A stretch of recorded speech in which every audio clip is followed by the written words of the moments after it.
Hello everyone, সবাই কেমন আছেন? আশা করি সবাই খুব ভালো আছেন। সুষমাস লাইফ অ্যান্ড কুকিংয়ে সবাইকে সুস্বাগত। আশা করি সবাই খুব ভালো আছেন। তো আজকে হচ্ছে বুধবার, তো সন্ধ্যার সময় রেডি হয়ে পড়েছি। এখন প্রায় রাত্রে 8টা মতন বাজছে। আমার পিছনে ঘড়িতে হয়তো বুঝতেই পারছো তোমরা। রেডি হয়ে বেরিয়ে যাচ্ছে এক বন্ধুর মেয়ের বার্থডেতে।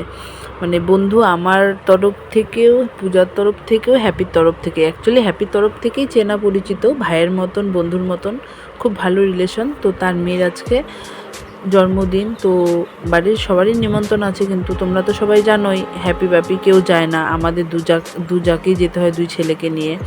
তো এই তো দুই ছেলেকে নিয়ে রওনা হয়ে বললাম।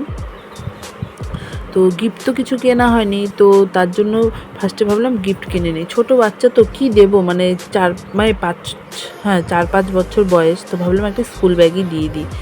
তো এই স্কুল ব্যাগটা খুব ভালো লাগলো, স্কুল ব্যাগটা নিয়ে নিলাম। এটা একটা ফুটপাতের দোকানে, কিন্তু এখানে মানে ব্যাগগুলো এত ভালো পাওয়া যায় যে কি বলবো।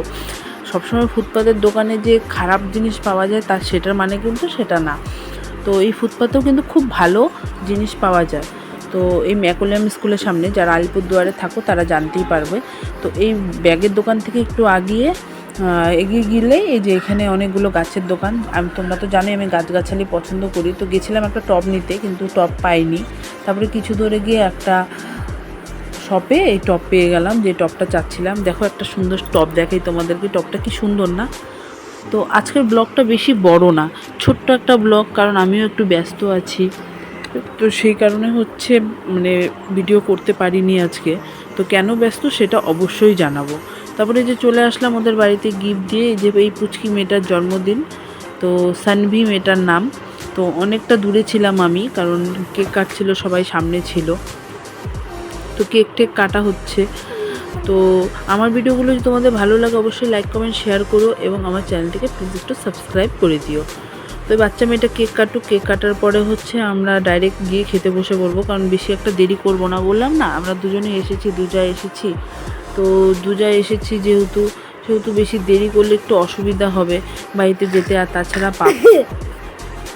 তাছাড়া হচ্ছে মানে পাপা আর হচ্ছে বোনটিও খুব জ্বালাতনই করছে। তো জ্বালাতন করছে দেখে আর মানে বেশি দেরি করব না। তো ডাইরেক্ট বসে পড়ছি এখান থেকে কেক কেটে খেতে। তো অনেক কিছুই খাওয়া দাওয়া ছিল, সেগুলো আর দেখালাম না। আমরা এরপরে ফ্রাইড রাইস, মাংসই নিয়েছি।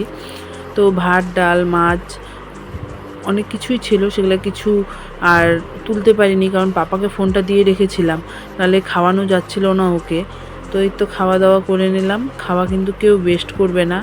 তো খাওয়া দাওয়া করে এই তো পরে হাঁটতে হাঁটতে চলে যাচ্ছি এখন বাড়ির উদ্দেশ্যে, কারণ ওদের বাড়ির থেকে একটু পথে হেঁটে তারপরে তোমাকে টোটো বা অটোতে উঠতে হবে। তো এই যে তার মাঝখানে এই যে বুড্ডি মায়ের খেয়ে গেছে, কারণ ও এত বিরক্ত করছিল যে কি বলবো। তো আমি লাস্টে ওকে ধরেছি, তুমি যাও তো, আমি ওকে নিচ্ছি। পরে যাই হোক মায়ের মুড় খেয়ে চুপচাপ করে টোটোতে বসে পরে আমরা চললাম বাড়ির উদ্দেশ্যে। তো জানি না ব্লগটা কেমন লাগলো, গোজামিল মনে হলো আমার নিজেরই।